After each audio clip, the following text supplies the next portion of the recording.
Hello, everyone. I'm Carolyn Davis, an application engineer at Applied Intuition, and joining me today on stage is Yong Sun, Vice President of Software Engineering with Isuzu Motors Limited, North America. Thanks for joining us, Yong.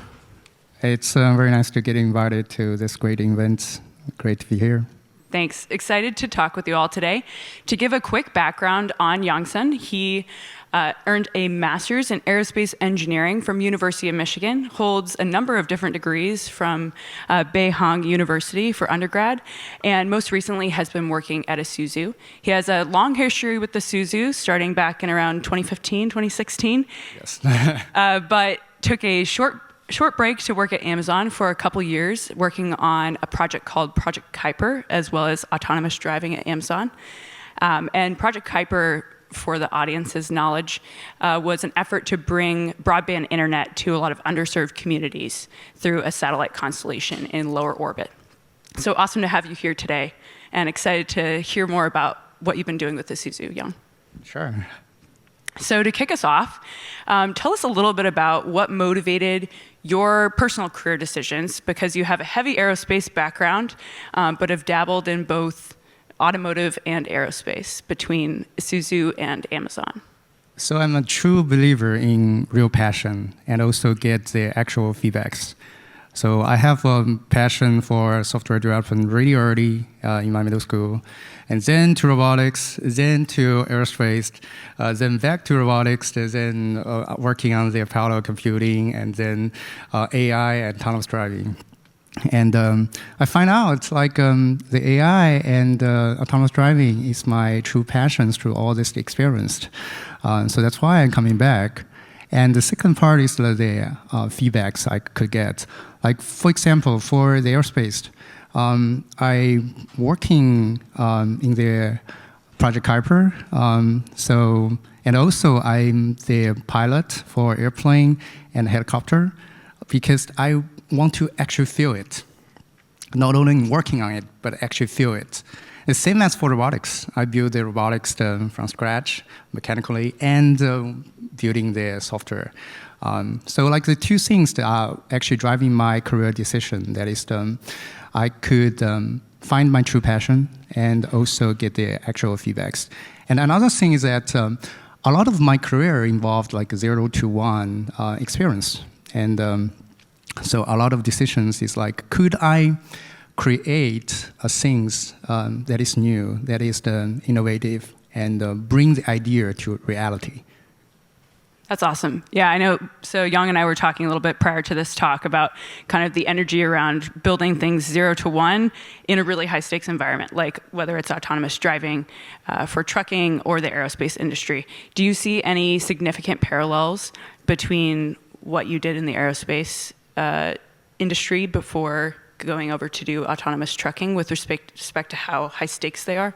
Actually, I got a lot of inspiration when working on the aerospace projects, because compared with the automotive, aerospace will have higher standard of safety and reliability, and also it has multiple layers of redundancies, because you want to making sure everything working well, and it has the many specialized system, and story didn't end when you deploy it, when you have the service. You have to maintain it well. And that is very similar to autonomous driving trucks, right? You got very specialized system on the truck. You have different dimensions, different controls, the vehicle dynamics and such. And your story will get complicated when you want to validate the system, because you don't validate it with one node, multiple nodes, and different trailers. And once you deploy it, you have to maintain it. So if a robotaxi broke down in the middle of the road, you can send another one. But if an autonomous truck broke down in the middle of the road, it's not that easy, because you cannot exchange node by the road shoulder. Yes, with the load and the weight of the vehicle and the complexity at play, there's not a quick change out. That makes a lot of sense. So pivoting really quickly to what Isuzu is specifically doing in the L4 autonomy space, can you share a little bit about why this has become a major focus now for Isuzu and Japan at large? Sure. So people heard about the labor shortage in Japan for years, and right now it's become critical. One example is like if you go to Japan job market, there's still 130 jobs opening for 100 people, and that number become 200 very quickly. So in Japan, it is critical, not like you can't wait. You have to do something right now, and even more urgent. Like this year, Japan has the work-life reform legislation announced that will cap the overtime hours for truck drivers, for workers. And for truck itself, it is the 14.2% reduction in transport capacity. So this critical issue we have to deal with. And right now, Isuzu. Why Isuzu then? I answered the question why now, so I need to answer the question why Isuzu. Because the Isuzu is positioned to lead the efforts. The president of Isuzu, Katayama-san, became the chairman of JAMA, which is the Japanese Automotive Manufacturer Association. So JAMA is an organization that is the uniform voice for the whole auto industry in Japan. And it's shaping the policies in this sector, and also in direct discussion and communication with the Japanese government to make the regulations, and also try to make the strategy to do the R&D to keep Japan at the front foot of the auto innovation. And the Isuzu become the first ever trucking company that lead JAMA. Previously, it's all like Honda, Toyota, Nissan, yeah, exactly. All of our top passenger vehicle companies. Yes. It's a signal from the government as well that they want to focusing on this sector, and Isuzu is positioned to lead the efforts. That's awesome. So Isuzu has a growth to 2030 plan, which, as you were discussing with the aging population, is tackling some of these issues with the workforce having potentially like a 36% shortage by 2030, if not addressed, and really focusing on developing these autonomous systems across different classes of trucks as well as buses as an Isuzu goal. So how does the government potentially get involved in this plan, and how do they support? You referenced a little bit about the infrastructure, but what do you think of as the key infrastructure needs beyond just regulation? Sure, yeah. So as I mentioned about, Japanese government want to tackle this issue very quickly, and they are promoting a lot of collaborations with companies like Isuzu to launch pilot programs, to launch a service. And infrastructure is something interesting because that's not something a company like Isuzu can resolve. So we are looking at the government to solve like the infrastructure along the highway, like the V2X, like the coverage of the service, all that infrastructure upgrade. Japanese government is working on that. It's a great news for us. That's awesome. Yeah, I can imagine there's a lot, not just the V2X requirements, but whether it's remote monitoring or support if something goes wrong, all of these pieces you have to have the government on board. Exactly. To expand and both do the testing as well as the deployment and maintenance. True. So that makes a lot of sense. I guess as you think about building trust, so obviously we've heard that people don't really trust a self-driving vehicle until they experience it themselves and see that it's quality. With respect to software performance on a day-to-day basis, and it adds a whole nother level of stress if you're a driver and you see this heavy vehicle, heavy load, potentially operating autonomously on the road. So how do you think about Japan as a first market for Isuzu to launch this and build trust with the everyday person on the road? So do you trust autonomous driving vehicles on the road? I have a good amount of trust in Waymos because I've personally ridden in multiple in the SF area. But I think as Waymo transitions to doing a lot of highway driving, there will be some new challenges there. And then trucking adds a whole nother element. Yes, as you mentioned, you're starting to trust Waymo because you have several rides with Waymo. So that opportunity is kind of a key. Definitely, Isuzu needs to provide the safe and reliable system as a foundation of earning that trust. But also, we need the good opportunity and good timing. So why I think this is a great timing, because we're talking about labor shortage, and Japan has come to a point they have to do this autonomous transition. And that will grant us the opportunity to have people get familiar.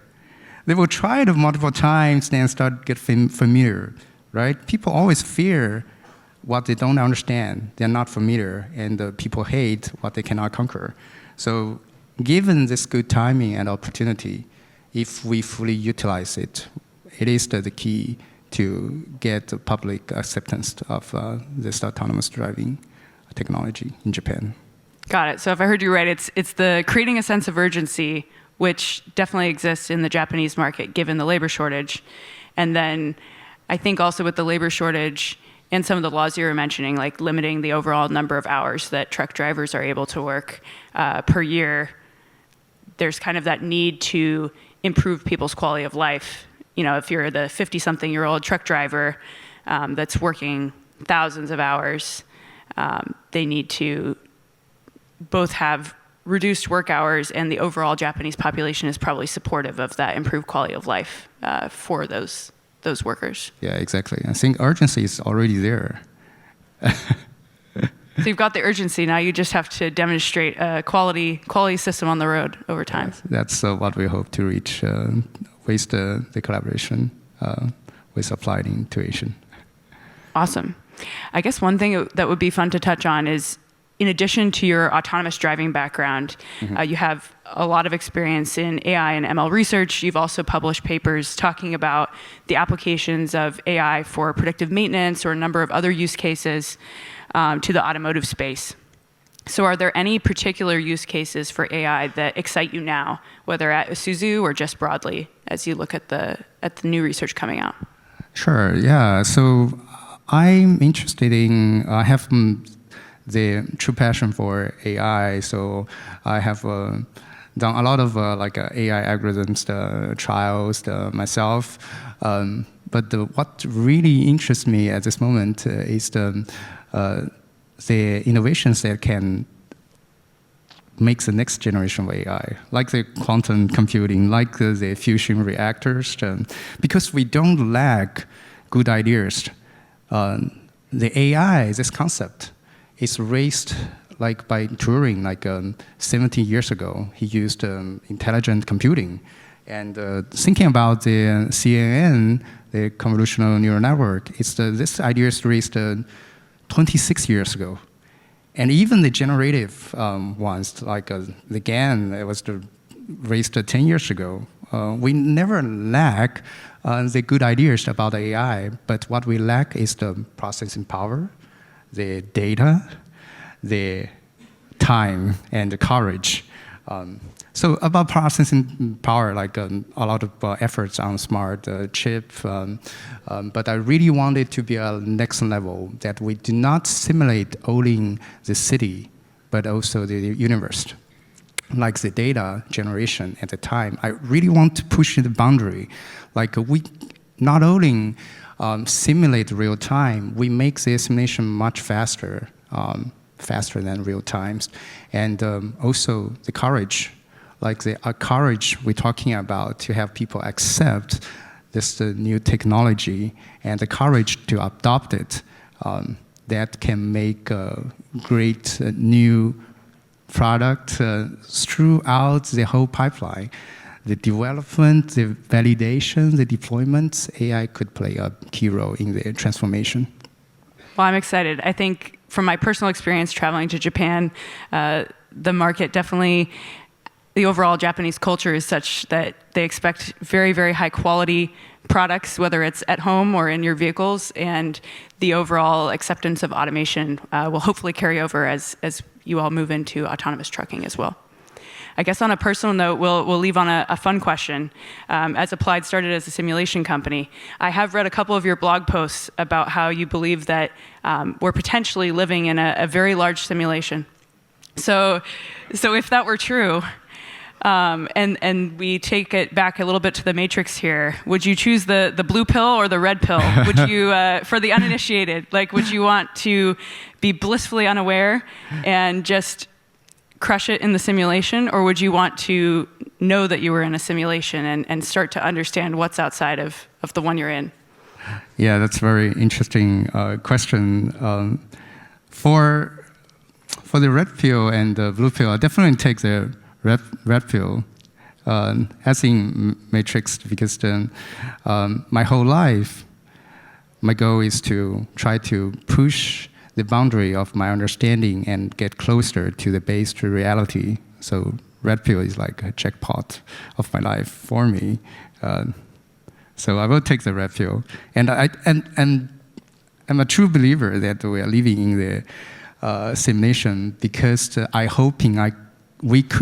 human beings could create similar simulation as our universe, not only like small city or small the country or the earth ourselves, but we could truly create something magnificent as the universe.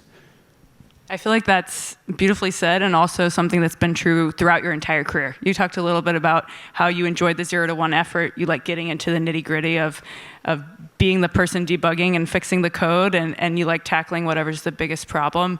And when it comes to this hypothetical of whether you would want to be in or out of the simulation, what you would want to be aware of, you're always looking to expand what you know and have the biggest impact possible. So that's awesome. I guess moving forward in your role at Isuzu, what excites you most about your current role as you go forward? It's still 0 to 1, right?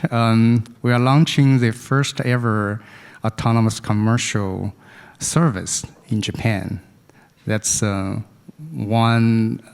0 to 1 on one front. Another front is that I'm in the key driver to transforming really traditional Japanese company with 100-year-old history. That is another 0 to 1 for me. So those two excite me a lot. And as you think about Isuzu being a company with, over 45,000 employees in, 150 or so countries, mm-hmm. How do you think about, as you expand the business to this new business vertical or new business effort, how do you think about partnering with other tech companies or suppliers? Is it better to go it alone or have partnerships? So this is a good saying about this one. If you want to go fast, go alone. If you want to go far, go together. Isuzu has a long history, almost 100 years old. And we have partnerships and suppliers that last decades. We truly believe that good partnerships, no matter with suppliers or tech companies, is the key to make great products in the long run. So when we're looking for partnerships, we look at long term instead of short terms. We look at the same vision instead of just solving current tasks. I believe that behind all those partnerships, building and maintaining the trust is the key. And through our current partnerships with Applied, we look forward to maintaining, building more trust with each other so that we could launch the service successfully and efficiently. Awesome. Well, I'm excited to see it happen. Thanks for joining us, Yong Sun.